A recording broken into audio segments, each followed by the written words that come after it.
Hello, everybody. This episode of the Lewis Sabin video podcast is always because of the JRE, Joe Rogan Podcast. I would love to give a big thanks out to Joe Rogan, him doing his lovely, lovely podcast. Gives me the inspiration to start this up. Also, big thanks goes out to Zion. I am not sponsored by either company, but I do love your product. What I have in my hand today is mango guava. It's actually very tasty. Zion does not give you the crash, does not give you the jitters. It is sugar-free and has 0 calories. It is absolutely delicious. Of course, I say this ahead of every time I start. You know, the performance energy drink, vitamin fortified, all natural flavors and colors. It only has, unfortunately, they only come in 16 fluid ounces. If they came in, like those monster ones that are, this big and that big around, like, a porn star's dick, I would drink the shit out of a large one of these. But they only come in 16 fluid ounces, so that's how that's going to have to go. I'd also like to give a big shout out to Countermove. Countermove is a website where you gamble. You use a 5-fighter system with 2,500 points.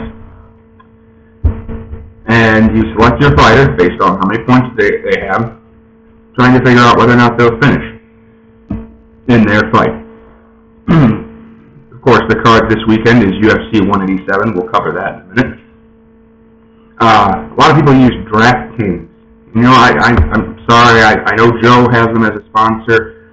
I know they're a huge sponsor of the Ultimate Fighting Championship, but I can't get behind them. I don't feel safe.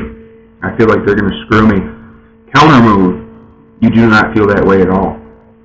I belong to their chat board. We discuss things all the time. It's almost like its own underground for the Ultimate Fighting Championship and mixed martial arts in general. I am in, I believe it's a $5,000 contest right now. The winner, I believe, wins $2,500, and then it slowly pays out down the road from there. I'm not sponsored by them either. I'm not a spokesperson for any of these companies. However, I'm a huge fan. So let's crack this baby open.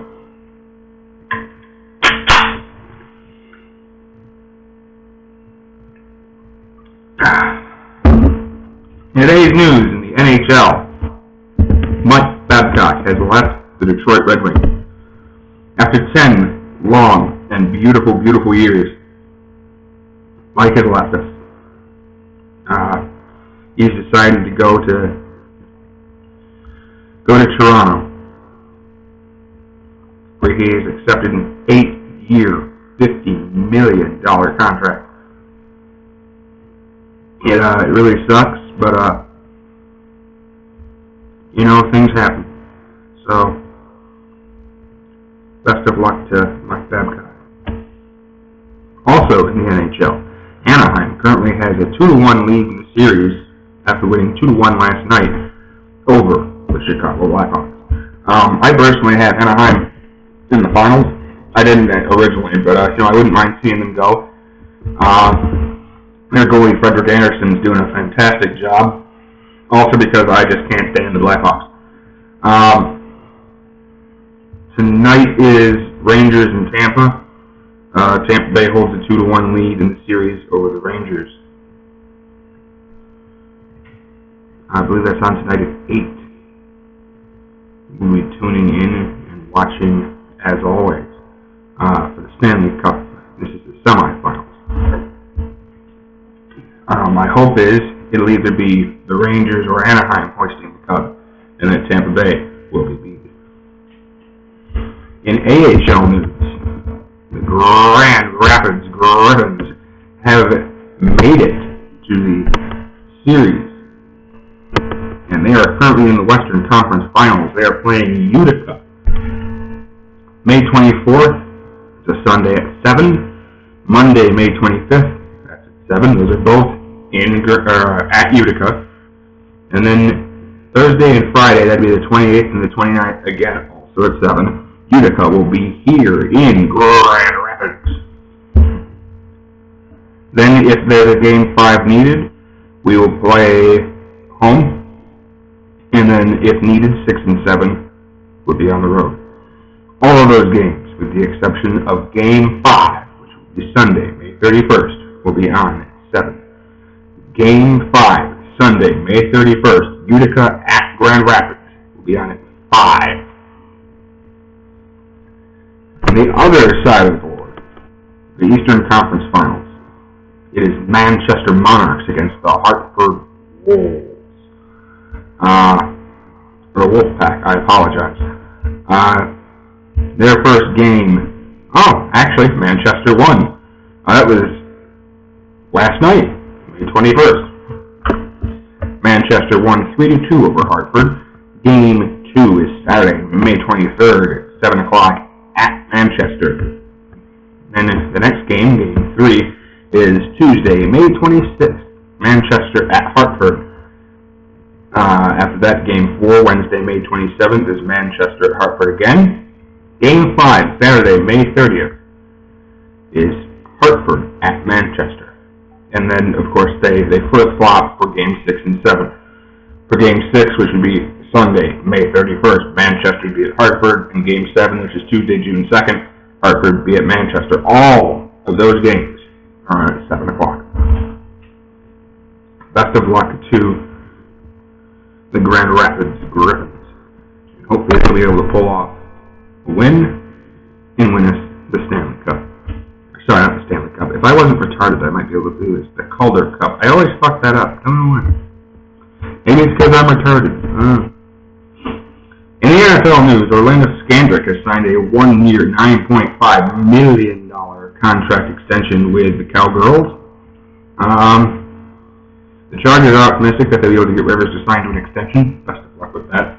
In NCAA, former Texas A&M quarterback Kenny Hill transferred to Texas Christian University. In other news of the NFL, Reggie Bush wants to return punts for the 49ers. He is a projected starter. You know, Reggie Bush, of course, used to play for us here in Detroit, and now he's with the Niners. I wish him nothing but best of luck. I like Reggie Bush. The problem is here in Detroit, we need someone who's willing to run downhill towards the defenders, willing to run someone over. And Reggie Bush tried to dance around it too much, and it just eventually ended up not working. And, best of luck with him with the Niners. I hope that he has a very good time there. Of course, they also have one of my cousins, Zach. Hi, I hope you watched this, Zach. Big shout out to him. They have one of his favorite players from his favorite college of Ohio State, which would be Carlos Hyde. Hopefully Carlos will be getting some handoffs, getting there to carry the ball. He didn't really last year, which is too bad, because I actually even like Carlos Hyde. He's a big boy. Likes to run people over. Of course, I'll cover that in a second. Mike Zimmer and Adrian Peterson are still stuck together. Mike Zimmer believes that they'll be able to go playoff bound this year. With any luck, the Lions will be able to stop them from doing that. Either us or the Packers. And we'll get lucky and both.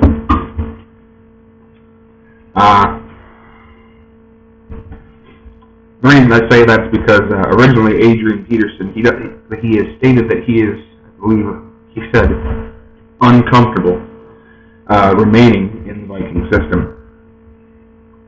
Now, of course, the Cowboys would like him. Some other teams like Arizona would like him. Some other teams, I forget who else is in the whole shuffle, would like to get Adrian Peterson. I don't disagree with him. Adrian Peterson is a fantastic running back.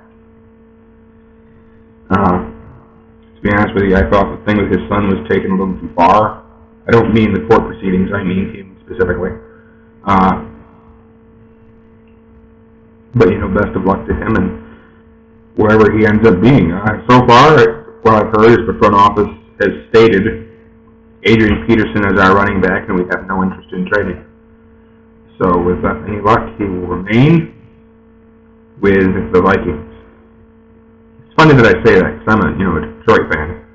Why I'd say with any luck he'll stay with the Vikings because I would really love to only play him once a year if he went to the Cowboys.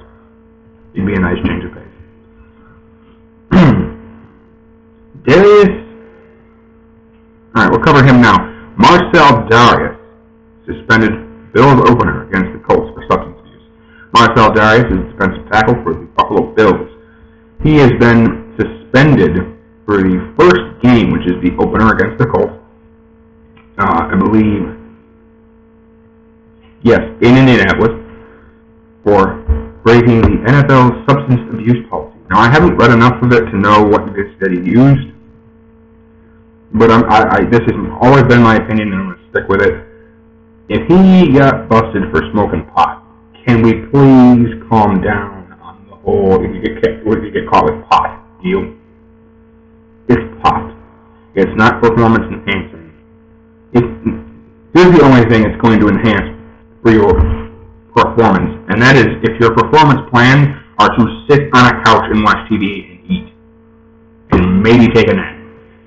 That is honestly the only thing you're going to do. So I just don't get it. I don't. Also in the NFL news, Michael Sam has signed the Canadian Football League. He has signed, according to the NFL Network, 2-year deal. And it says, of course, will Sam make an impact in Canada? Well, since they don't hate gays in Canada, I'm sure he will. That is the whole reason why he hasn't had a successful NFL career. If the NFL was not homophobic, we wouldn't have this fucking problem. Michael Sam is a very good athlete. If I was a GM or a coach or anybody really in the NFL, I would want him on my team. He's a good kid. And this actually pisses me off. Because the guy that got drafted in the first round at Denver, can't think of his name right now, Missouri, came from the same school, ran the same offense, played the same position as Michael Sam. And I was reading a report, essentially with the vertical leap, the 40 time, the drills, their stats are almost identical. So why is he drafted in the first round and Michael Sam went last and is now having to go to Canada? It's just bullshit. And it's fucking ridiculous. It truly is. I am very ashamed of the NFL for no one picking this young man up. He's a very good athlete. I liked him from the beginning. It had nothing to do with the fact. Here's why I liked him. I watched some tape. He does a pretty damn good job. Watched some tape of him even in the NFL. I thought, they said he was a little tight in the hips. Yeah, but a little bit of work, you'll figure that out. You'll get him out of that the way he plays. But here's the problem. If he hadn't announced, we'll go with this route first. If he hadn't announced that he was gay, he would probably been selected in the first or second round, maybe as far as third if he dropped it all. And he would have a large contract and be playing for a team right now. There's no doubt about that in my mind whatsoever.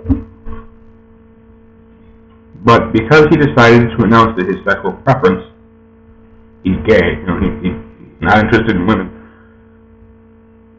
that, well, we don't want you on our team then. Why? Why does it matter?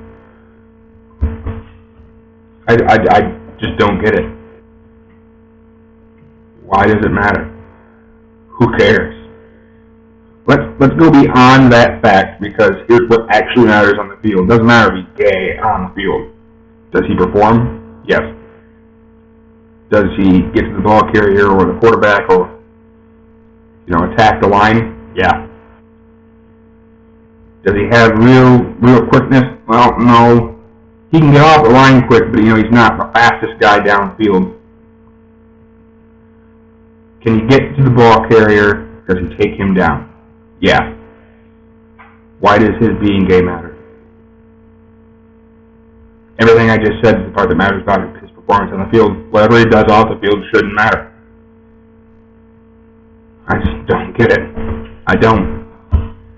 It's a head scratcher for me. So, just to let you know, I love Michael Sam. I thought he was a great player. I'm a big fan of his, especially for what he did coming out to the NFL and to the whole world on national television.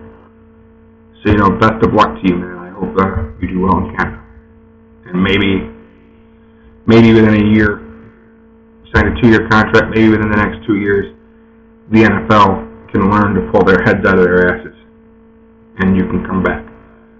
And you can play for a team. And maybe win a Super Bowl. Of course, then again, I think part of the problem is teams. Overall homophobia. Don't know. I don't get it. Why someone's sexual preference should even matter to anybody but them. And last I checked, he was in a relationship with somebody, so it's not like, you got to worry about him being a party animal.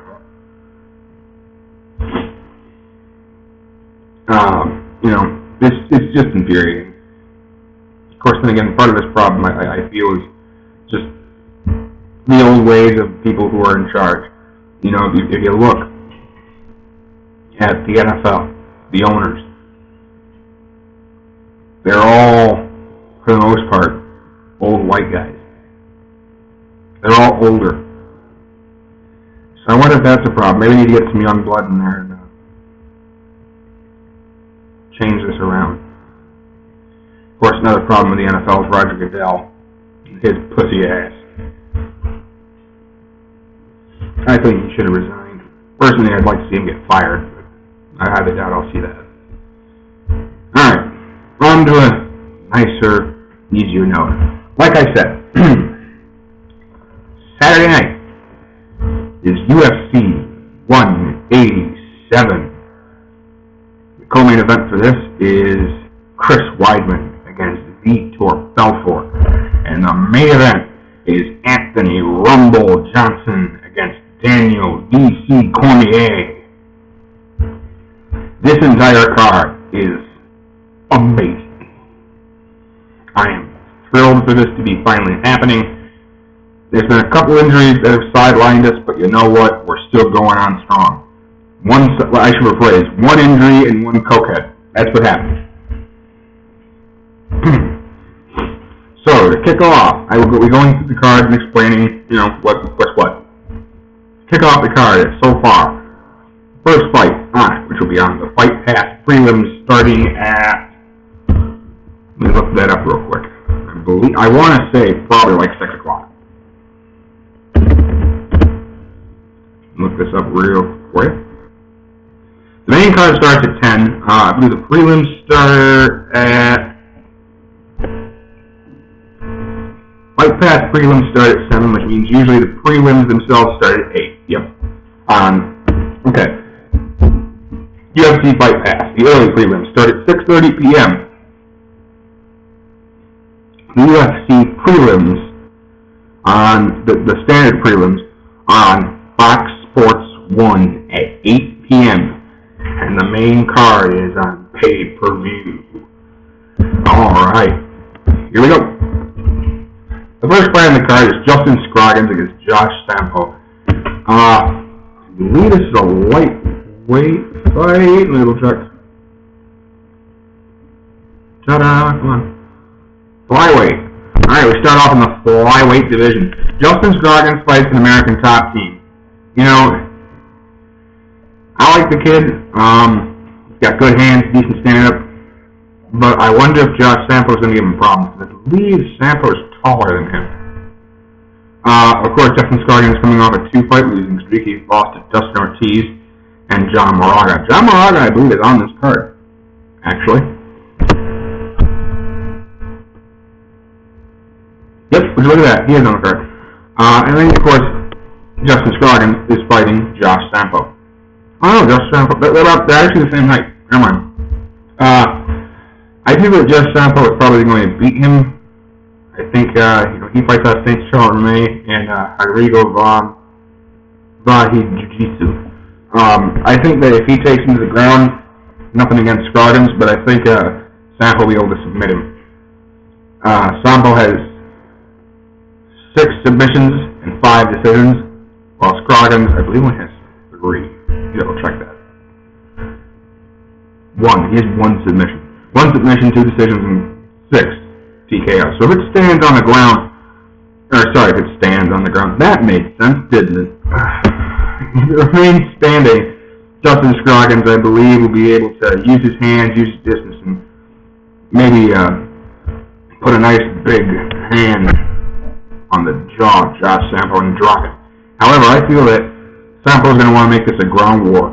And if he does that, I see Scroggins losing, probably by submission. If that doesn't happen, it's going to sound like, obvious. It'll go to decision. I don't think it's going to remain standing long enough.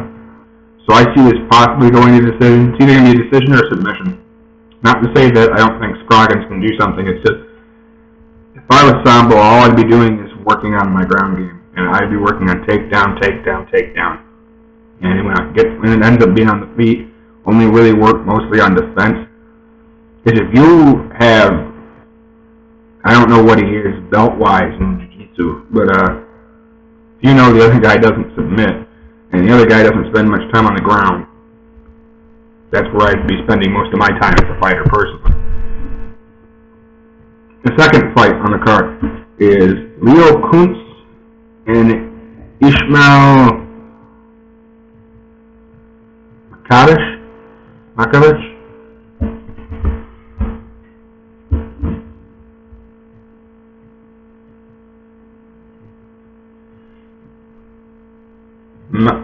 Fuck it.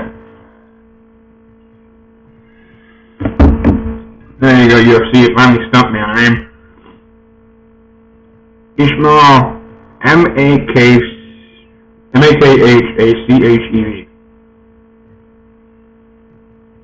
Makhachev? Ismail Makhachev? Maybe, I don't know. I don't know much about either of these fighters. To be perfectly honest with you, I've never heard of him. No, I don't want to look at Jeff Scroggins again. I want to look at the guy above him. Kick. Work. Alright, Leo the Lion Kuntz.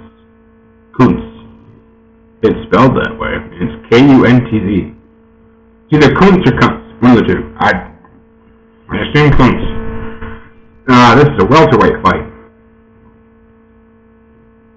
He's 31 years old. He's got 1 draw? Yeah, 1 draw. 17-1 with 1 draw. 5 submissions, 7 KOs or TKOs, 4 decisions, 1 other. Okay. His only loss was via submission. Let's go to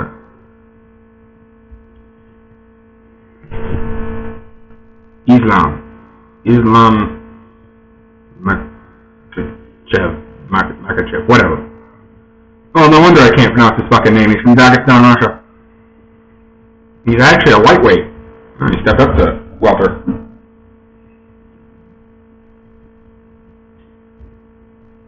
Sorry, I got nail that's bugging me.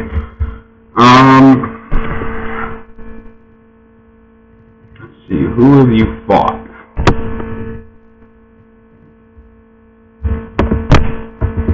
You really haven't fought anybody big in our eyes. Here's how, okay, I want to explain what I mean by that. Whenever you talk about fighting, who hasn't fought anybody? Well, that depends. I mean, if he's, Vitor Belfort right now, and you were fighting, I'll pick a name off this list. I'll pick if I can find one that's not a nightmare. If you were fighting Yuri Ilalev, and he beat, this guy beat him by an armbar. You beat somebody who's underneath you. Yeah, I would argue that, you were the better fighter. But in some of these smaller places where this guy came from, Sambo is a huge deal in Russia. And fighting just in general, just big deal. You know, you're fighting people who are cream of the crop sometimes, and they're in low-end divisions because the big boys, Bellator, you know, at the time would have been WEC, they don't exist anymore. Strikeforce would have been another one, doesn't exist anymore. The UFC, those guys, WSOF, you know, they don't notice you. You're going to be fighting in these lower-end lower-end companies for a while until someone notices you. Doesn't mean that you're bad. There's two places personally. You know, you look at them, you just go, you want to say they came from a low-end division. Well, you don't know. Low-end company. You don't know. And that's Russia, and the other one's Brazil. Doesn't mean shit. Both guys that come out of both those countries are killers.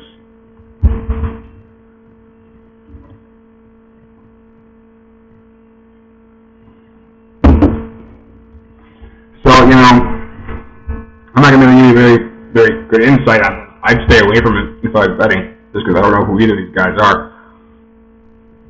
Although I'd probably go with Islam Makhachev. I'll call him Mac for the hell of it. Islam here, because he seems to be a little more well-rounded. He's got, you know, two knockout TKOs, 5 submissions, and 4 decisions. So this fight... No, I changed my mind. It's going to go to the other guy, because I just realized something. That's right, this guy's a lightweight. And Leo Kuntz. Where the fuck is he fighting from? Oh, he's actually from North Dakota, so who knows how that's stayed from. He fights at ATT. He's a welterweight. He weighs at 170. By the way, the weigh-ins are on today at 4 o'clock. I probably should have started off with that. I just remembered that. Actually, what time is it right now? 3. So now, you know, I'm not going to be able to be very decisive about who you pick here because I don't know. But my guess would be this Leo the Lion guy will probably win, just because he's fighting at his natural weight class. He's not, you know, gaining weight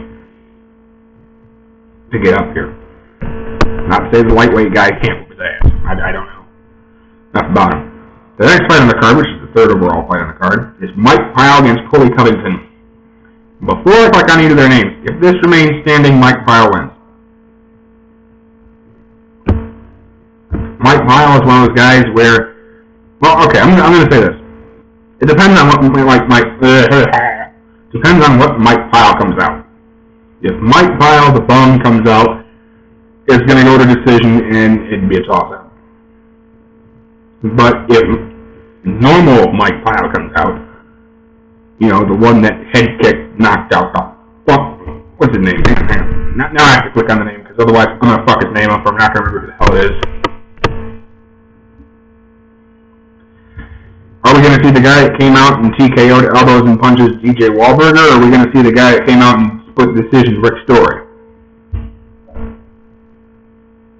You know? Because when you look down the list of who Mike Pyle's fought, he's fought some fucking killers. He's been around a while, but he's really... let's see, his first fight was against Brock Larson, where he lost. Jonathan Evans Machida, UFC 98. To give you an idea, that was UFC 98, round 187. Next fight was against Chris Wilson. I don't know who that is. He beat him by submission. Then he fought Jake Ellenberger. And, oh my god, Jake Ellenberger won a fight. He TKO'd him. Lennox, he beat him by triangle. John Hathaway, there you go. He decisioned John Hathaway. Decision Ricardo Almeida. Got his ass handed to him by Rory McDonald. Ricardo Fooch. He knocked out Josh Neer. There you go, there's the name. James Head, he TKO'd him. Then he split decision Rick Story. Got his ass handed to him by Matt Brown. What a shock. TKO'd DJ Wahlberger and then lost just recently by TKO to Jordan Meehan. You know, If I was betting, I'd stay away from this fight. But if you really needed somebody, I would go after. I'd go after Mike Pyle. It's one of those where he's dirt cheap on like counter move or what's the other one, DraftKings, and say I just mentioned him 30 minutes ago. More power to you.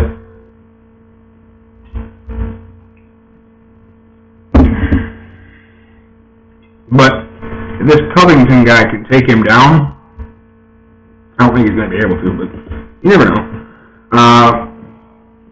I see him submitting him. This guy really hasn't fought anybody. All of his fights are either by submission or by decision. That's 5-2. He's 7-0. Five submissions, 7 decisions. And so, I don't know. I would stick with the safe pick in that one, which would be Pyle. If you want to be absolutely safe, stay the fuck away from it. But if you need somebody and Mike Pyle was cheap, I'd go after him. The next fight on the card is the fourth fight.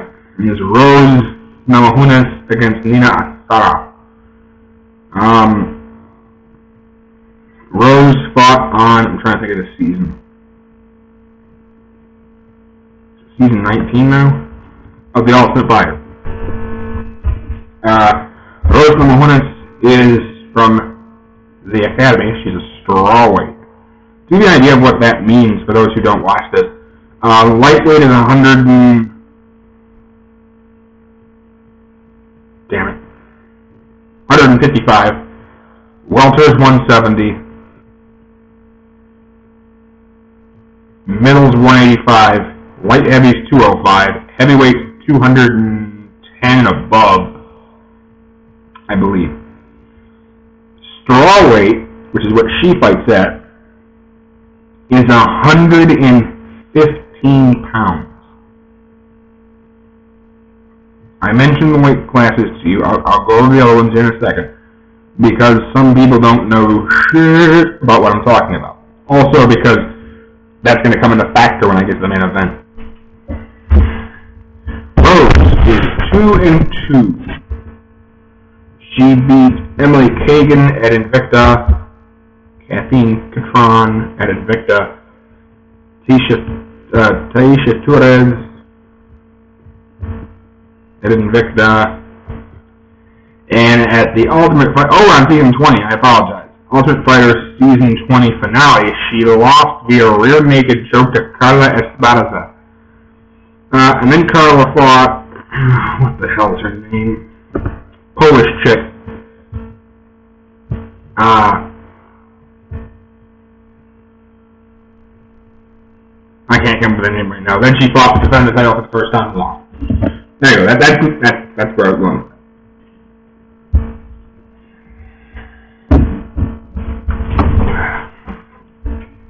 I had to readjust the way I'm sitting.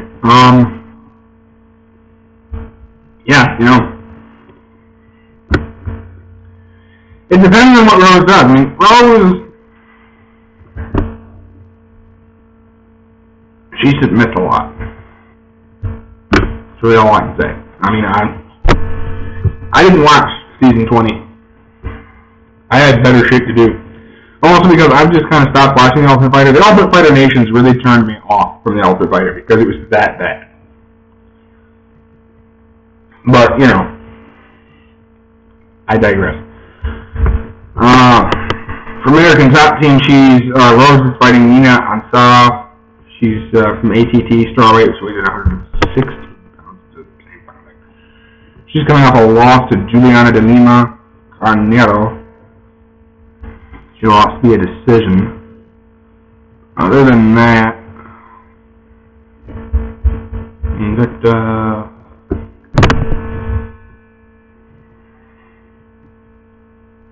look at that. Nina lost to Carla too. In Crowbar MMA Winter Brawl. She lost to Carla via decision. It was 5 years ago. Before. In December.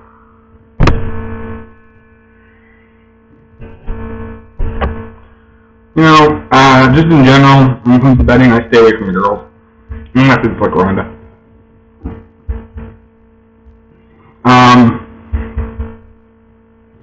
I'd probably pick Nina if I had to pick one.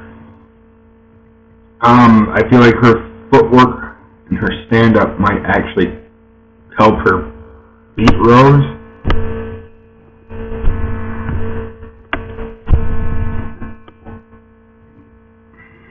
But it's going to depend, I think. Nina's going to have to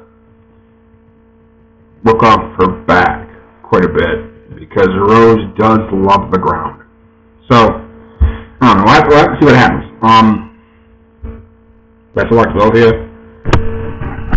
I'm sorry I'm not sounding very, like I know what I'm talking about.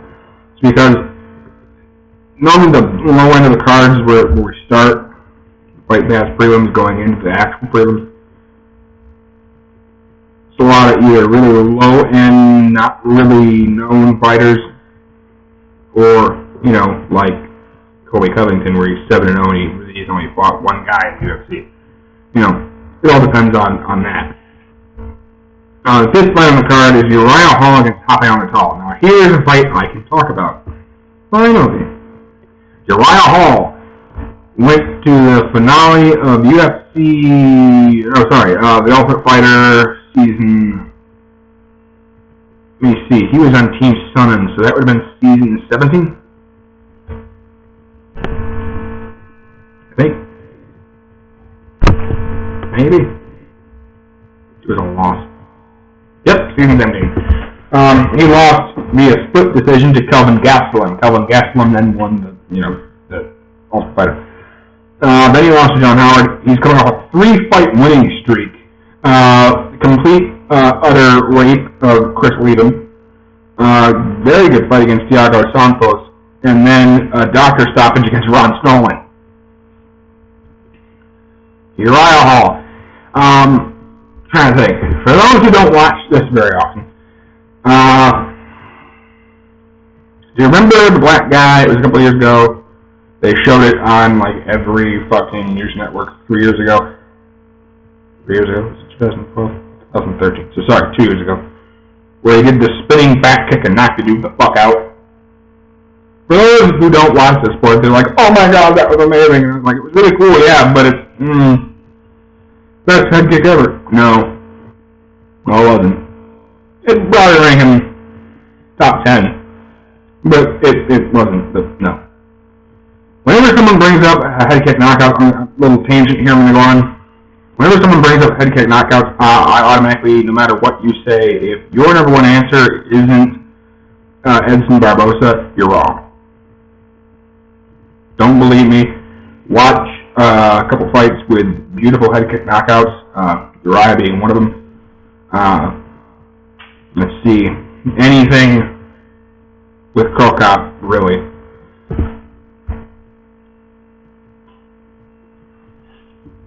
And then watch Edson Barbosa against Terry Edom.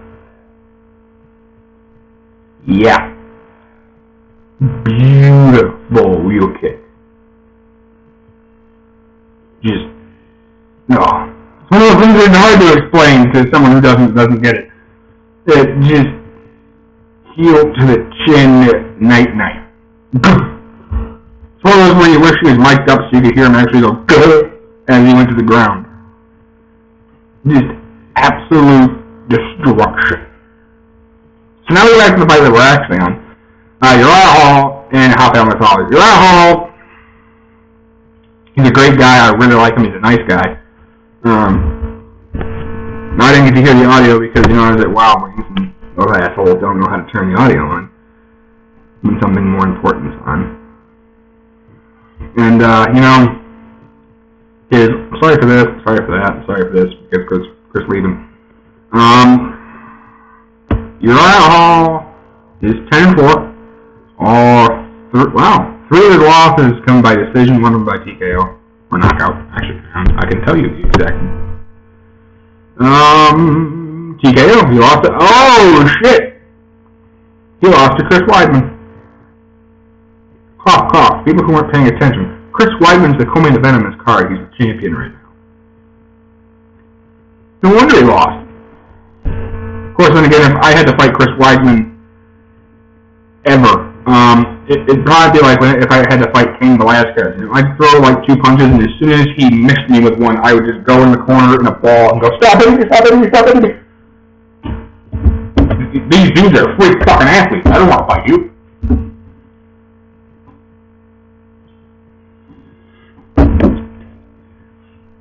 Just seriously, there's some that's like, maybe. I said maybe because it's like I might get a lucky shot and win. Most of the time, I'd get my ass kicked. I thought it's a big game, but I would die. Against most of the top 10 in any weight class, I would die. You know, if I had to fight Souza, I would die. He would kill me. That's what would happen. I would die. Against Uriah, he would throw that spinning kick thing, and I would die. Mostly because if it missed, I would just have a heart attack. He wouldn't even have to land it. It would miss, and I'd just go. Anyway, he's fighting Sabin, that's all. I have ADD. Fuck you guys. Sabin, that's all. 32 years old. He's amazing. He's from Brazil. He fights at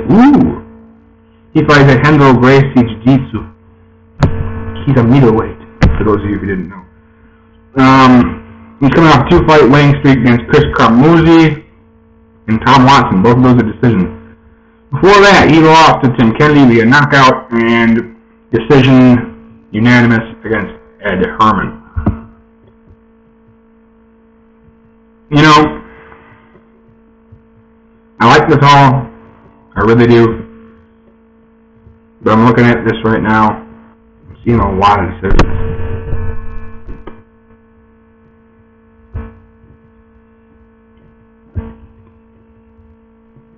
The last win that wasn't by decision was against Sean Spencer back in January of 2000. Hey, that's the card out of that! In January of 2013. Sorry, I just realized that. Like, I saw him. I wonder if that's the card. It is. That's the card I was at in Chicago. Johnson. He lost. No, he won. Sorry, by arm triangle choke. It hurts.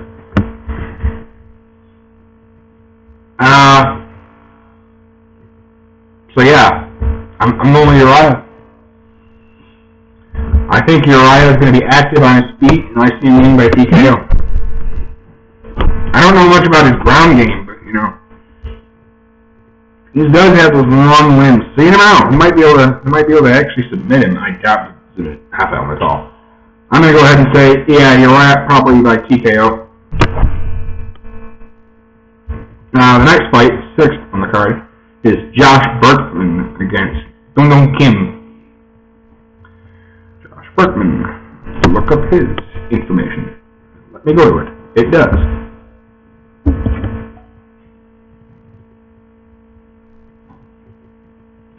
Berkman is fighting the 5th elevated fight team. He's 34 years old. This is a welterweight bout. He's 27-10 and won no contest. His last actually no contest came from Hector Lombard. His last fight, overturned by the Nevada Ass Fuck Committee, otherwise known as the NAC, the Nevada Athletic Commission. Yeah, you mean the guys that know nothing about sports?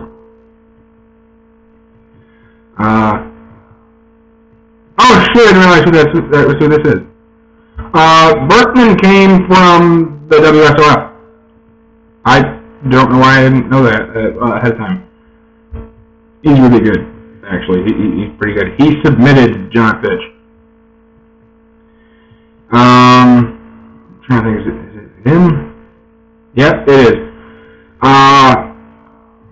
Berkman's the guy that chokes out John Fitch. Choked him the fuck out, actually. And then, because Steve Mazzigotti's a fucking retard, didn't come to help. It's a good thing that Berkman knew he was out. Because otherwise that would have been fucking tragic. Other than the no contest, he's coming off of a win against Tyler Stinton. That was in the WSOF against Colin Paradas. Berkman's pretty good, but so is Dong Young Kim. Sorry, I'm going to sneeze. Come out here for a second. It's unprofessional, I know, but damn. I can feel it coming. That's what she said. Sorry, I had to.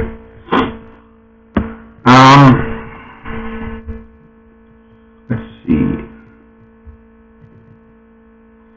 Dong Young Kim is 8 wins by knockout or TKO, 1 submission, 10 decisions. He's lost. All 3 of his losses come via TKO. He has 1 no contest, 1 draw. His most latest loss comes via Tyron Woodley, which was a TKO. Other than that, before that, he was coming off 4 fight winning streak against Thiago Baharazada. What the fuck ever happened to him? Eric Silva and John Hathaway. So, you know,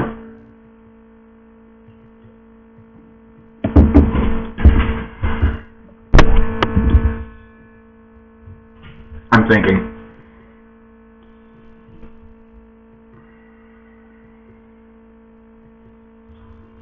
I'm thinking that,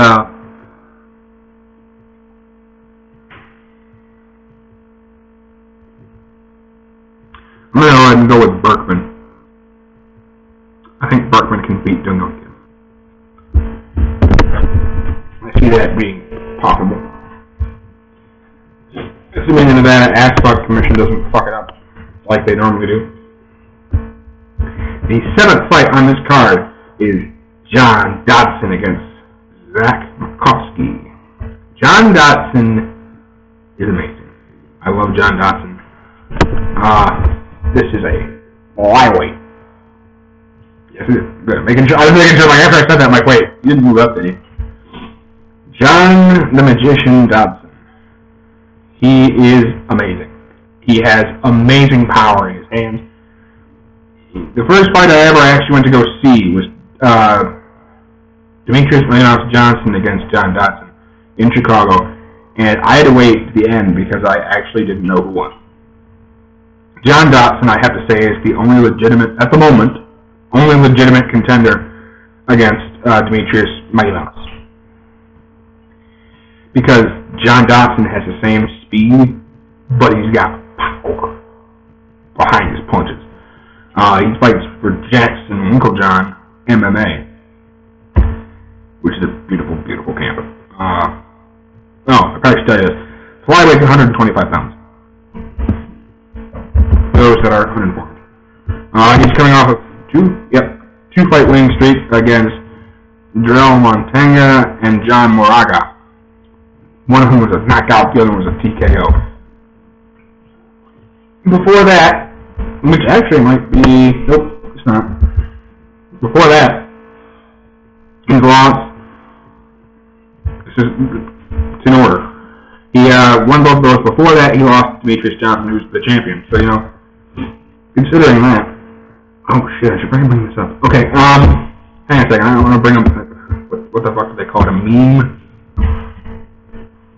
Is that what they are? Little pictures with shit on them. Not literally. Yeah, memes. I think that's what they're called. I have, because I'm talking about them, I'll bring it up.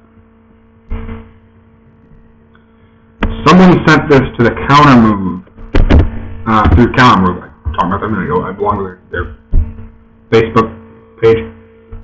Someone brought this up. So before this, John Johnson beat TJ Dillashaw. TJ Dillashaw is currently the bantamweight champion. So let me break this down for you. This is a meme. I didn't make it. But it's an interesting thought.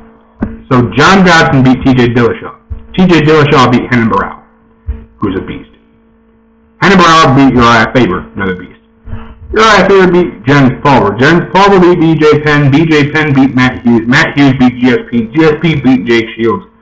Jake Shields beat Dan Henderson. Dan Henderson beat Vanderlei. Vanderlei beat Keith Jardine. Keith Jardine beat Forrest Griffin. Forrest Griffin beat Rampage. Rampage beat Matt Hamill. Matt Hamill beat John Jones. So technically, through that chain, that means John Dodson is currently the UFC light heavyweight champion. Not literally. I'm saying, if we went by that information, which isn't completely fucked up, that would mean that he's the light heavyweight champion right now. Which would be interesting to see. Not to say that I don't think Rumble would kill him, because, size difference.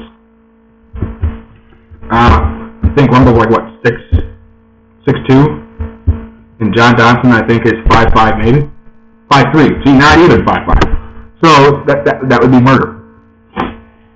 He would die, which would be really sad because I really fucking like John Dodson. Hi, I can talk. John Dodson is fighting Zach Makovsky. Fun side, his nickname. He's 5'4", flyweight, out of Philadelphia Fight Factory. He's coming off a 1 win, and that is against Tim Elliott. Ooh, a unanimous decision. I see John Dodson murdering him. Why? Let me just to read this off real quick. Before his last loss, which was before he beat Tim Elliott, he was on a 4-fight winning streak. Allow me to explain. So this is before he came to the UFC. He fought Claudio Ladisima. Decision. Then he fought Matt Manzanares. Decision. Then he fought Scott Jorgensen. Decision. Then he fought Josh Sampo. Decision. Then he fought Javier De Silva. He lost. Decision. Then he beat Tim Elliott. Decision. Okay. Notice what I repeated 6 times? 7 times. So, I wanted to quick read off just the last 2 wins and their timing to you from John Dodson. Daryl Montaga, knockout. 4 minutes and 13 seconds in the first round. Then he beat John Moraga, doctor stoppage, at 5 minutes of the second round. Before that, we've got, let's see, we'll start with the last one before I lost. Before he was in the UFC, decision. John Moraga, he fought, decision. Then TJ Dillashaw, TKO. Tim Elliott, decision. Javier De Silva, TKO. I mean, just by reading, by being a dumbass, and reading, what you see, how they won, you can assume John Dodson's going to win also because John Dodson has Jesus power in both of his fucking hands. He's going to knock you the fuck out. And he's lightning quick. So, John Dodson via rape. Or as I like to say it from time to time, how is this fighter going to win? Any way he wants.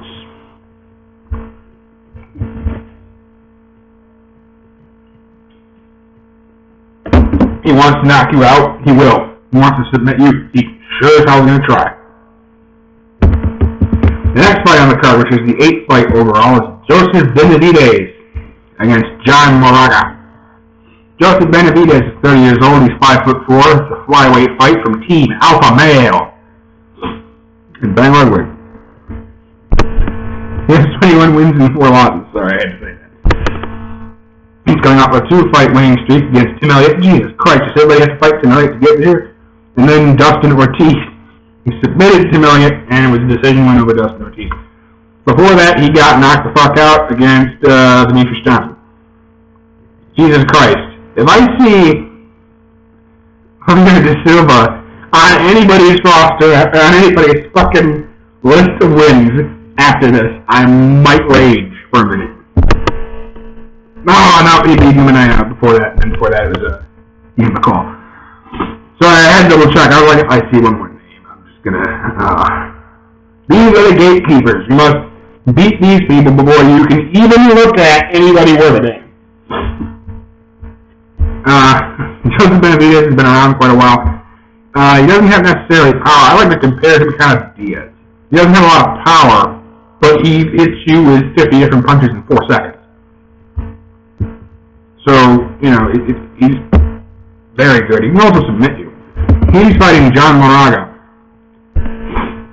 John Moraga is out of Arizona, I believe. Yeah, Arizona Combat Sports MMA Lab. He's coming off a 2-fight winning streak against Justin Scroggins and Willie Gates.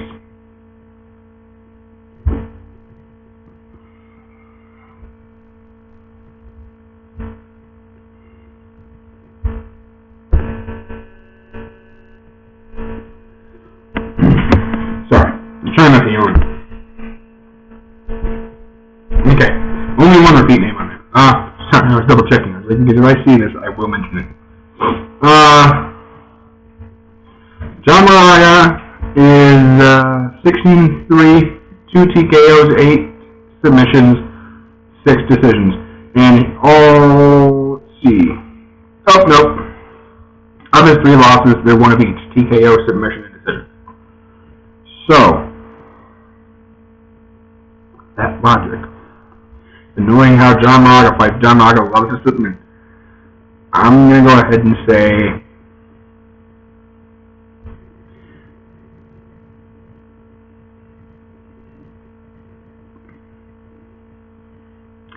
decision. So go to decision and Joseph Benavidez will beat him. Assuming Joseph doesn't submit.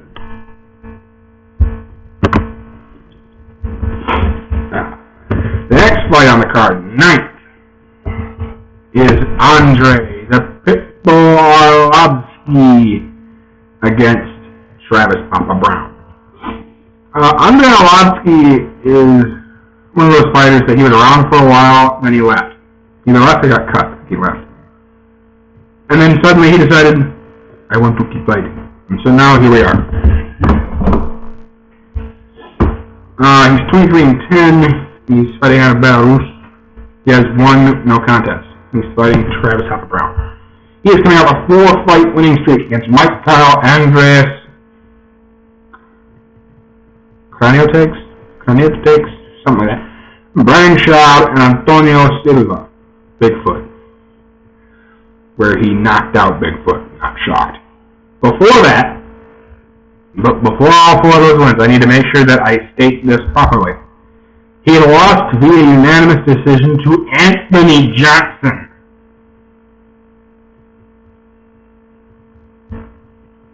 Yeah, remember the guy that I said was in the main event? That guy. I'm 90% certain that's who that is. He fights for Jackson Winklejohn. Shocked. I know that. He's fighting, like I said, Travis Papa Brown. He's 32 years old, 6'7", 239 pounds. He fights out of the Glendale Fight Club. He's a heavyweight.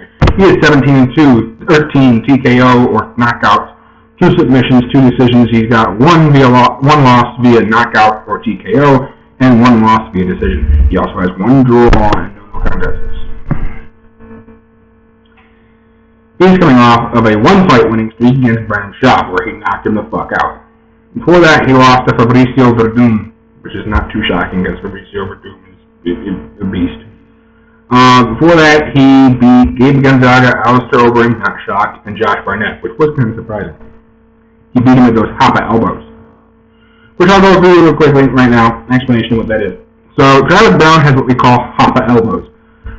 In the sport of mixed martial arts, you can land elbows to the head. This has been a bit of a controversial thing because people are stupid and don't know how to read evidently. You cannot land what is known as a 12-6 elbow. You can't go straight down like this. However, you can go up. You can go, this way. You can go from the side, or as Travis does, he comes over the top when you're trying to take him down and lands it directly on the side of your head. That is legal. You can do that. There is no rule in the rule book that says you cannot do that.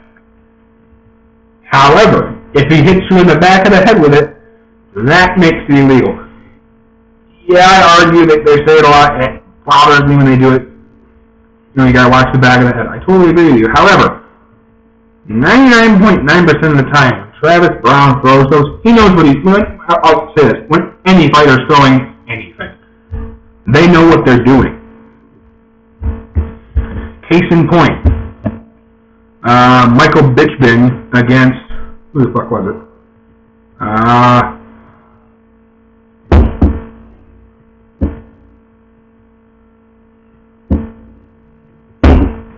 Let me look this up.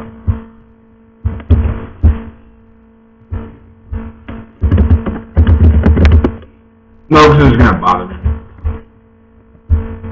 Yes, what is eye injury? I don't care.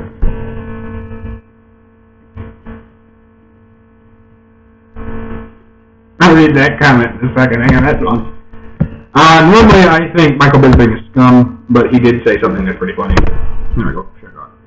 That's the site I'm using to get this information, by the way. I'm using Sherdog. I don't want to get sued. Alan Belcher, thank you. He won by technical decision. What I mean is, basically, you're not supposed to poke people in the eye. That's another rule. Eye pokes are illegal. Unless, you know, you're Michael Bisping. Then I guess you can throw a punch like this directly into somebody's eye, and no one does anything. Another reason why I think he's scum. I'll read that when I get to it. But yeah, that would be illegal. That's one of those where he knew what he did. He did it by sorry, that's not accurate. I did it by accident. No, you didn't. Don't believe me? Watch the fucking replay when you throw a punch with your finger out! You douchebag. Anyway, Travis Brown, Andre Arlovsky. I'm going with Travis Brown via whatever the fuck he wants, because Travis Brown is that good. I don't think he can beat Kane. I don't think he can beat Fabricio. Well, maybe. Maybe they had a rematch. Fabricio Verdun's jiu-jitsu is just so good. I think he'd lose by submission if he tried to take it to the ground or anything. So, you know, I don't know.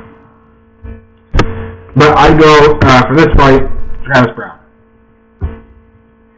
And then we hit the top 3 fights on this card. The whole card's good, but the top 3 fights are fights 10, 11, and the main event, which is 12. The 10th fight on this card. So originally, this would have been where I literally freak out. Just because of who it was.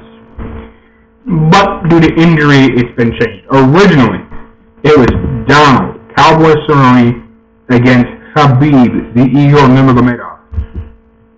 I love Khabib. Kid is amazing. World Sambo champion. He has a shirt that I actually thinking about buying. It says, if Sambo is easy, they'd call it Jiu-Jitsu. I don't agree with his thought there, but it explains how difficult Sambo is.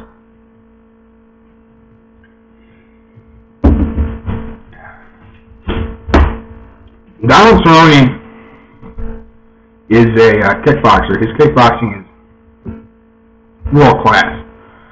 His ground game, I haven't really had to see it, but, you know, it's one of those where it's like hands on the ground, you thought, because standing, he can beat you.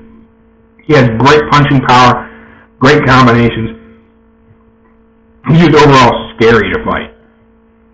He is now, because of injury, fighting John McDessie. John the Bull McDessie, I like you. You've always been, you know, worth watching, but you're gonna die. Yeah, I'm sorry, McDessie, but who's for my ass? You're going to die. Donald Cerrone's been training for Khabib, not you.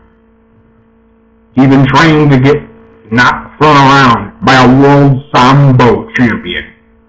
And now he's fighting you. Not saying I'm not excited for this fight, but John Cerrone's going to kill you. There is a chance that you might be the first death in the UFC. Especially after watching Don destroy, just absolutely destroy Miles Jury. And then turn around and destroy Benson Henderson. And before that, destroy Eddie Alvarez. It's beginning to look like might have to get used to seeing Don Cerrone a little bit more. He is coming off of 7, I believe. Yeah, 7.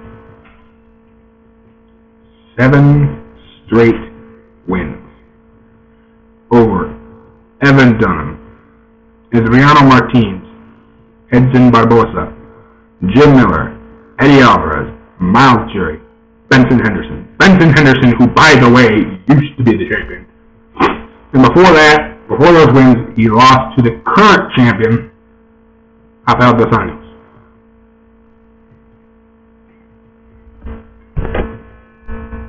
Which, by the way, I'll get into that real quick. That fight, Anthony Pettis against Rafael dos Anjos, I did cry. It was sad. Very sad day for me. Oh shit, I didn't realize that. Yeah, this goes to the ground, you fuck. I didn't realize, Cowboy has 15 wins by submission and only 4 by a knockout or TKO. Yeah, you're fucked. He's very well-rounded. He's just incredible as to what he can do. He only has 6 losses, 4 by decision, 1 by TKO. I saw that live. And 1 via submission. That was against the former champion, Anthony Pettis. The TKO. And then 1 no contest. Where the fuck was this no contest? I'm going to have to go really far down on it. I'm already at when he was in the WEC against James Charles. I don't know when he's in the WEC. Doesn't matter. I was double checking to see it wasn't like, one of his fights recently. And like I said, he's fighting John McDuffie, who I really do like. John McDuffie is a TriStar. He's really good. He's Canadian. He's out of Quebec, Laval, Quebec, Canada. He's 13-3, 4 by decision, 9 by TKO. The other 3 losses, 2 by decision, 1 by submission. And you can add 1 now of 1 via just absolute butt fuck. Let me explain this real quick. His last win, which is his current winning streak of 1, over Shane Campbell. He beat him via TKO in the first round. Nothing against Shane Campbell, but don't know if you heard the names that I read off for Don Cerrone, but they're a little higher on the scale of, oh fuck, they might kill you, from Shane Campbell. So, John McDuffie is going to get murdered. It's going to be worse than Mark Hunt against Stipe Miocic, okay? It's going to be a worse beating than Jim Miller against Joe Rozon. And the UFC fans will know what I'm talking about.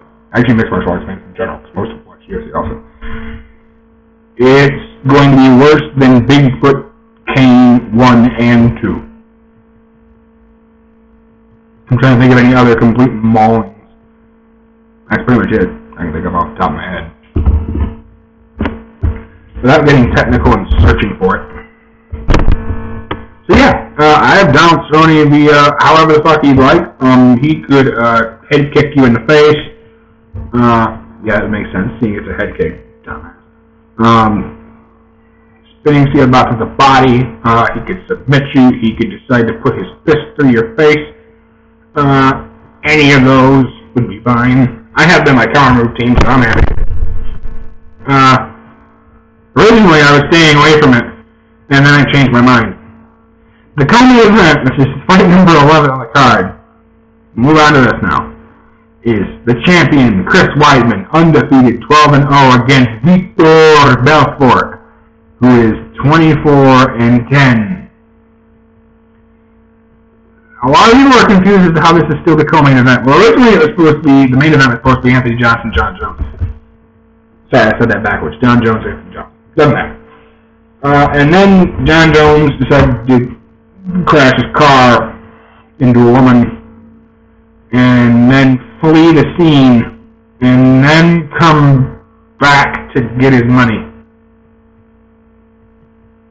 And he was high. So,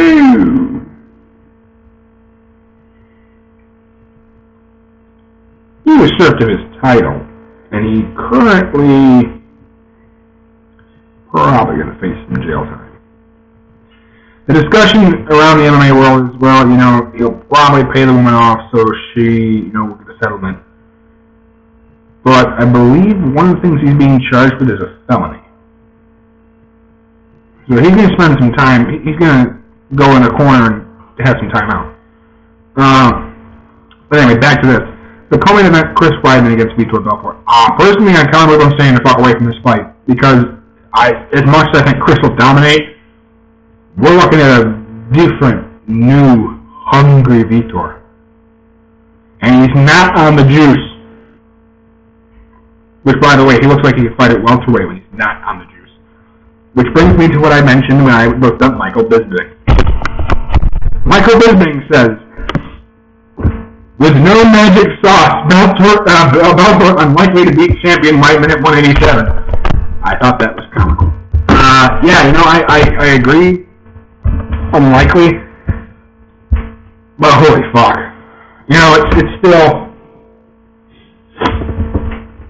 It's still Vitor Belfort. Vitor is one of those guys where you go, oh, he's going to get his ass kicked, and then he knocks them out. He fought John Jones and locked him up in an armbar. And if he hadn't have been nice and let go of it, he would have broken John's arm and won. In my opinion, Vitor won. He's just too nice that he let go. Like, no, hold on, because I felt it pop and then I let it go. Why? Hold on to that shit. Break that shit. First of all, I didn't like John. I thought John was scum of the earth. I tried to like him. It's impossible. Truly, it was impossible. He was just an asshole. Sorry, as soon as I said that, I may have looked around a little bit. You always, whenever you talk about a fighter, you always act as if he's right next to you. But I'd be honest, I don't like him. He would do things that make you go, oh, maybe he's a nice guy. Maybe it's just he puts on a tough face when he gets in the octagon. And then you turn around and be an asshole and you're like, nope, wrong. And then you do a couple more things where you're like, oh, maybe that was just like an outburst, like he had a bad day. Nope. Especially when he went against Daniel Cormier. That was just bullshit. Anyway, back to my tangent. You guys have a search bar. Little, thing at the bottom of your screen. You can adjust this shit. I should probably add, I need to add this ahead of actually every podcast before I continue. This is unedited and uncensored. I'm going to say whatever the fuck I want, and if I decide to go on a tangent, I'm going to. If you don't like it, I'm sorry. I can't tailor it to everybody. This is just how I like to run it. If you really have a problem with it, please send me a thing. I'll try one where I don't do that, where I have my ideas written down and exactly how I'm going to do it. And maybe I'll even use this voice. But this is how I do it. I like to be more like a conversation between you guys and me. Another thing you'll notice, I don't look into the camera. I look at the screen. That's because I'm looking behind me. I'm looking at what I'm doing. I have little fidgets that I do, and I'm double-checking myself by looking at the screen and not at the camera. Because you don't want to see that. You can never erase it from your mind. Anyway, back to the co-main event. Back to this. Chris Weidman, the All-American, his nickname is the All-American. He fights out of Baldwin, New York. He fights with Serra-Longo, which if I had to pick a camp, it'd be pretty hard to beat Serra-Longo. Of the top three camps, in my opinion, one would be Serra-Longo, two would be Jackson Winklejohn, and three would be Team Alpha Male. He's 30, he's 6 foot 285 pounds. That's middleweight. He's coming off of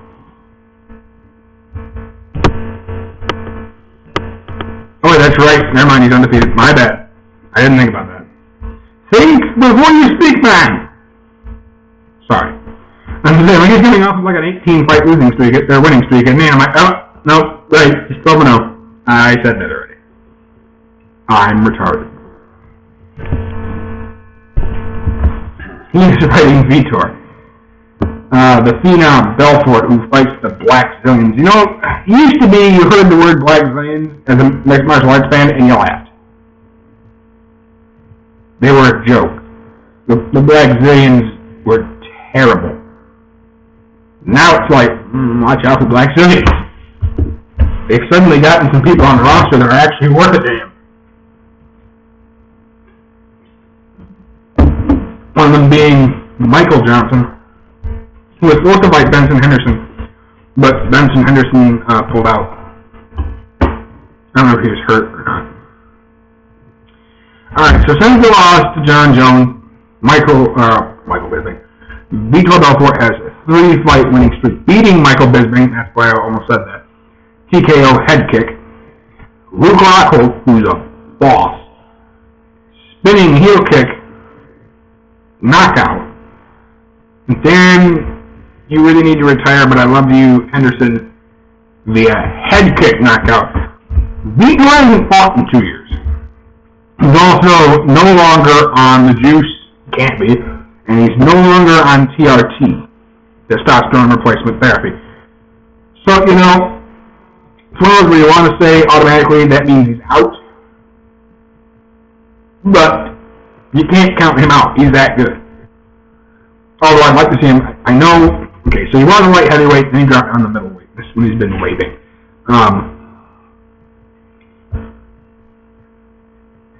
You know what wouldn't be bad to see? See him drop down in the weight class. I think he can pull it off. He's not big anymore.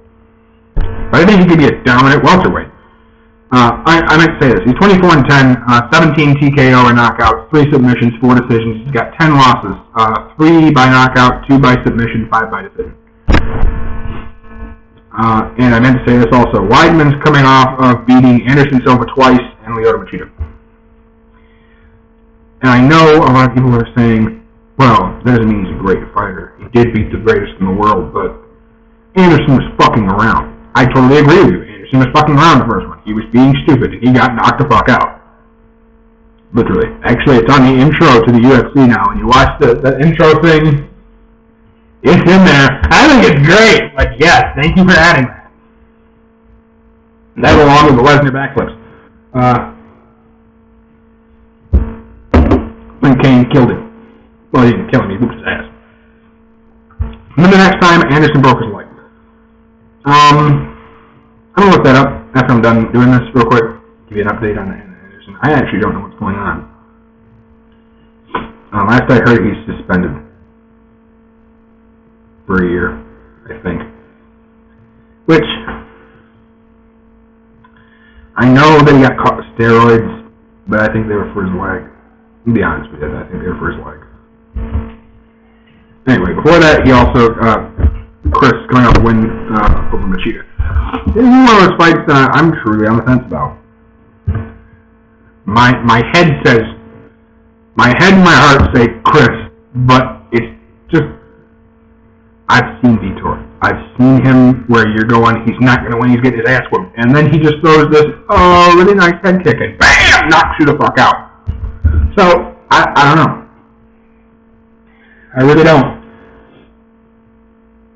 We'll have to wait and see. It'll be Saturday.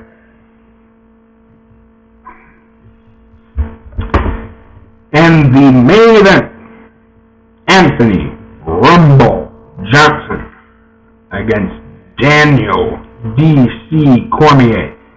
A champion will be crowned for the light heavyweight belt. Let's go to Anthony Johnson. Anthony Johnson is 19-4. He's coming out of the Black Zillions camp. I did not know that. Out of Boca Raton, Florida. He is 19-4. 19 wins, 4 losses, 13 by TKO or knockout, 0 by submission, and 6 by decision. Of the 4 losses, 1 by TKO or knockout, and 3 by submission. He is on a long list. 9-fight winning streak. First in TFC Titan Fighting Championship, this is after he got cut, over David Branch, and then Titan Fighting over Esteban Jones. Then Extreme Fight Night 9, he knocked out Jake Roseholt, who used to be in the UFC. Then he beat DJ Linderman at WSOF. Then also in the WSOF, he beat Andrei Arlovsky, Mike Kyle. Then he got sent back to the UFC, where he manhandled my boy in Phil Davis. Then he knocked Antonio Rodrigo Nogueira the fuck out in 44 fucking seconds. And then he TKO'd Alexander Gustafsson in 2 minutes and 15 seconds. Yeah. This kid used to be a welterweight. He probably walks around like 220. That'd be my guess. That's probably healthy, walks around 220. He was dropping down to 170 pounds. Then he got cut and went, you know what, I think I should go to something else. So he stepped up to light heavyweight. And he's been murdering people. Murdering. It's just... murdering.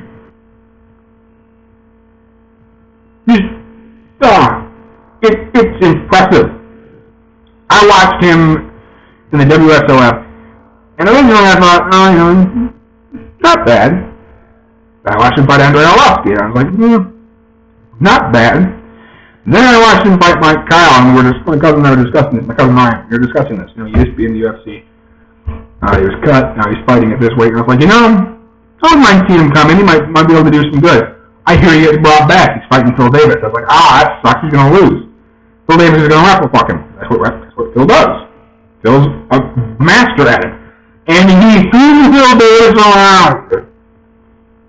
Dude. What? It was one of those fights where we're sitting there going, I can't believe I'm watching this happen. How? What the fuck?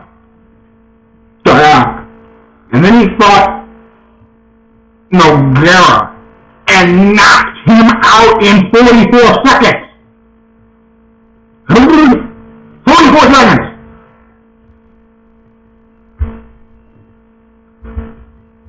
And then he manhandled Alexander Gustafsson. I really do wish that John wouldn't have fucked up, because I think Johnson would have beat him. Kid's a fucking beast.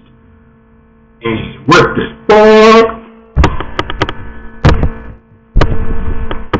He's fighting Daniel Cormier. You just lost to John.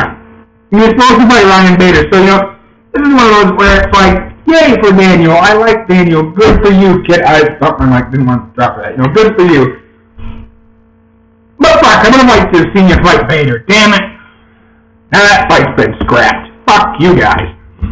He's 15-1, his most recent loss, and the only loss of his career, coming to the champion of John Jones. So he's getting a title shot. Nothing against Daniel. There's really nobody else in the light heavyweight division he could fight. Anthony, that is. So,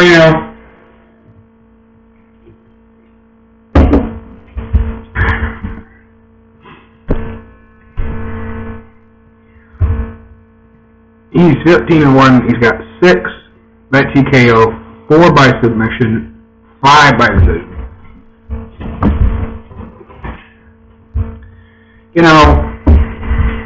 Joe Rogan discussed this on his podcast. If Daniel Cormier wins, first of all, applause to you.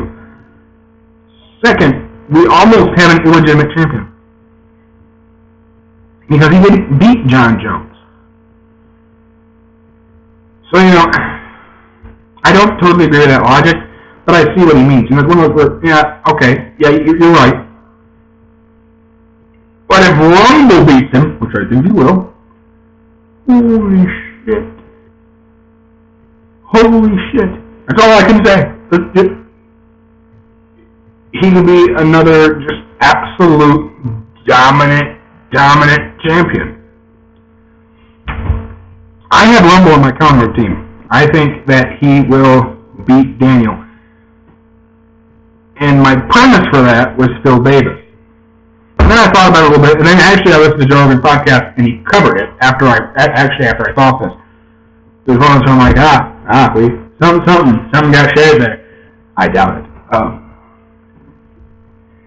Daniel strikes to wrestle. Wrestles to strike. He gets you in the clinch and then starts just landing bombs. Phil strikes to wrestle. He would pop, pop, pop, and then take you down. So, he is fighting a different type of fighter in Daniel. And Daniel does train with Kane. He does train at AKA, American Kickboxing Academy. So, you never know. I think Rumble wins just out of sheer rape. It's the only way I can put it, really. And because he's got such a length advantage. In fact, I'm sure there's a way for me to look that up. I'm going to. Hang on a second. Sorry, my hands were bugging me. I gotta do something with them. I can't be playing with myself the whole time, which I don't do. I want to clear that up after I said it. I said it and then thought about it. That makes it sound like that's what I'm up to. No, see, my hands are here. Most of the time I'm playing around with the keyboard, I'm monkeying with a can, or I'm sitting on my hands, that way I won't fidget. There it is. He has a...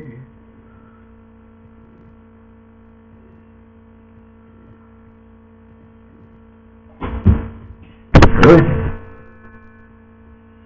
Okay, evidently they changed their shit. It's not going to give me their reach. Rumble's not that much taller than him. Huh. Okay, I didn't realize that. Turns out, Rumble's only 74 inches tall. Oh, I sound so small when you put it that way. He's only 3 inches taller than Daniel. Although I think his length is a bit more significant. I could be wrong. But, yeah, truly, I hope Rumble wins. Of course, if Daniel wins, I'm not going to be upset. I like Daniel.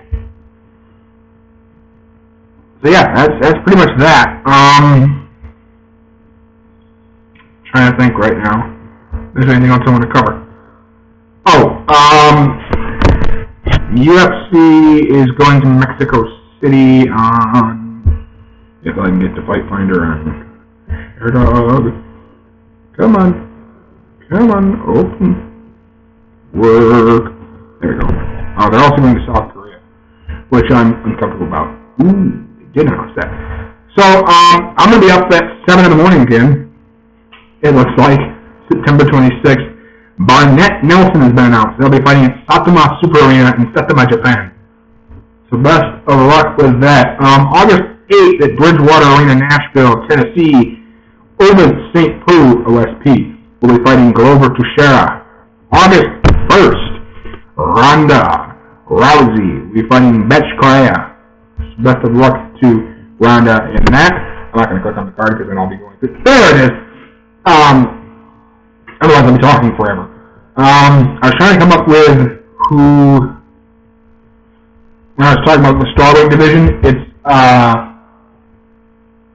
Nina Anasnov and Rose Namajunas. Rose got beat by... Son of a bitch. She got beat by... Doesn't matter. Anyway, and that girl became the champion, and then I now have the name of the other... Joanna... I always fuck up her name. Joanna Jędrzejczyk beat her. And now she's fighting Penne on June 20th, the O2 in Berlin. On June 13th, UFC 188, the next pay-per-view card. Cain Velasquez is fighting Fabricio Verdum in Mexico City, Mexico. There you go. May 30th, which is the next fight, is after this Saturday. Is Condit Alves. I'm not going to cover that right now. I'll cover that next week when I do my next podcast. Video podcast, that is. It's a good card. I have to check. Quick duel. Yeah, not a bad card. Good to see Carlos is back from that knee injury. I love him.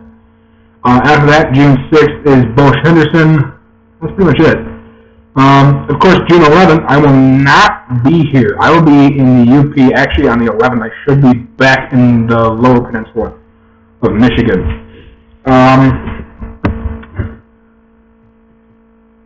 I'll be at my cabin I rent with my family, with my father, and some other very close friends of ours. It'll be the 18th year I've gone up there. Love you guys. That's the Thomases. Love you guys. They're honestly family. On June 11th, I will be trying to get to Gaylord. It's my cabin's in Grayling. Try and watch that fight. If I can, I will try to do a podcast while I'm up there. It's going to be unlikely. I'm in the middle of God town with no Wi-Fi. So it doesn't mean I can't do it, it just won't be uploaded. So I might do that. I might just do one and then upload it as soon as I get into town where I might be able to borrow somebody's Wi-Fi. Like a business. I'm sure there's a way to do that. I'll figure it out when I get there. I'll give you guys more details as I get closer. I got to work out some problems with that. So, once again, big thanks goes out to Joe Rogan and his JRE, the Joe Rogan Experience. It's on Ustream and iTunes. That's how I listen to him. He just recently released an interview with... what's his name? I gotta look this up.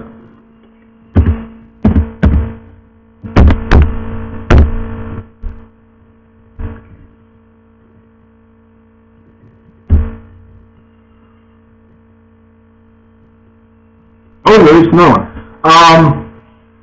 He released on the 20th. He just released this one too. Nick Curzon. Nick Curzon is a strength and conditioning coach known for working with currently the UFC lightweight champion in Los Angeles. He just released one. I just noticed this. I gotta open my iTunes and let it upload. Jordan Gilbert. Professional gamer better known as C9 on the internet. He's best known for playing Counter-Strike Global Offensive and can be streaming his gameplay at Twitch TV. Whatever it is. I'm not going to get that information out because I'm not sponsored by any of these guys. Just a huge fan. Once again, I'm not sponsored by them, but please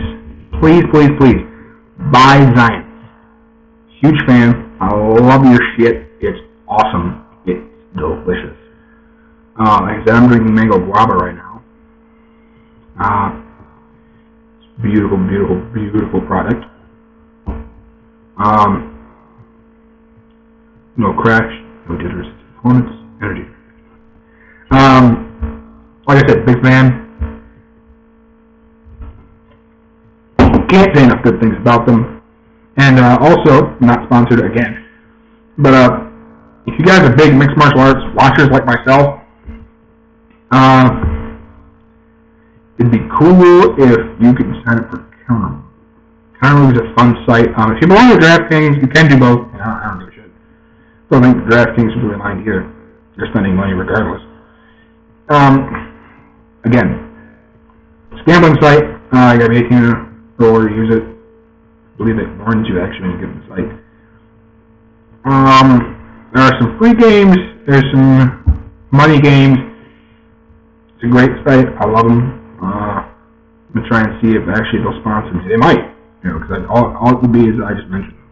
I mean, I already mentioned them anyway. I do this all for free. I'm not paid by any of these guys. I'm not a spokesman for any of them. I'm not sponsored by anybody. I just love their work. I love their products, and I think they're awesome. As are you guys for paying attention to me talk for an hour and 33 minutes about nonsense, basically. Much love.